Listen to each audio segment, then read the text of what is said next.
এক নম্বর হলেন ওই ব্যক্তি যে ব্যক্তি কোন এলাকার মানুষের মসজিদের ইমাম, তিনি ইমামতি করেন অথচ মুসল্লিরা তার উপরে অসন্তুষ্ট। অসন্তুষ্ট বলতে ন্যায়সঙ্গত কারণে অসন্তুষ্ট। আজকাল তো হুজুররা চলা একটু বাঁকা হইলেও পাবলিক বলে না হুজুর পছন্দ না। তো হুজুরের ব্যক্তিগত কারণে যদি আপনি অপছন্দ করেন সেটাতেই হুজুরের কোনো কিছু আসবে যাবে না, ওটাতে আপনার কপাল আপনি পড়বেন।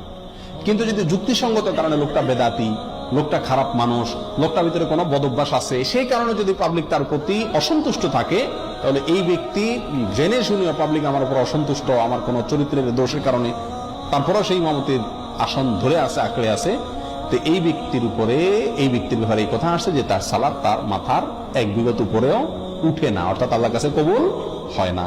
নাম্বার 2, ওয়ামরাআতুন বাতাত ওয়া যাওজুহা আলাইহা সাখিত, ওই মহিলা যিনি সারাটি রাত কাটিয়ে দিলেন অথচ সারা রাত তার স্বামী তার উপর অসন্তুষ্ট। আমাদের মা বোনদের মধ্যে এই সমস্যাটা ঘরে ঘরে কম বেশ আছে। স্বামী স্ত্রী ঝগড়া লাগবেই, এটা চিরন্তন বিষয়।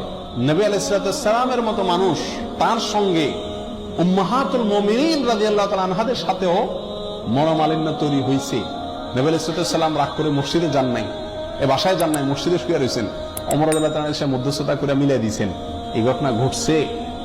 উম্মাহাতুল মুমিনিন একদিকে, নবী আলাইহিস সালাম একদিকে, তাদের জীবনে যদি এটা হয় তাহলে বোঝা গেল স্বামী স্ত্রীর জীবনে ঝগড়া, কথা কাটাকাটি, ভুল বুঝাবুঝি এগুলো হবেই হবে, এর কোনো চারা নাই। পাতিল দুটো একসাথে থাকলে বাড়ি খাবে।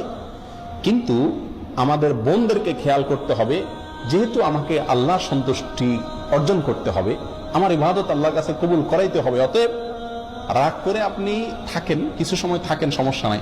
সারাটা রাত স্বামীর উপরে রাগ করে আপনি থাকিয়েন না।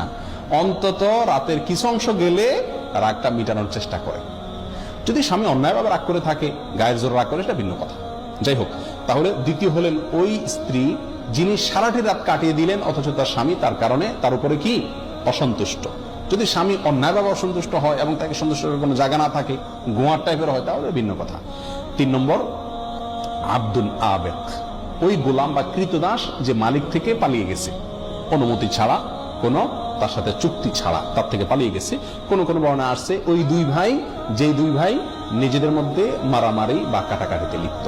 তাহলে এই হাদিসে 3 ব্যক্তির কথা আমরা পেলাম, আর আগে 5 জনের কথা পেলাম। তাহলে মোট 8 জনের কথা পেলাম যাদের সালাত বা ইবাদত আল্লাহর কাছে কি হয় না, গ্রহণযোগ্য হয় না।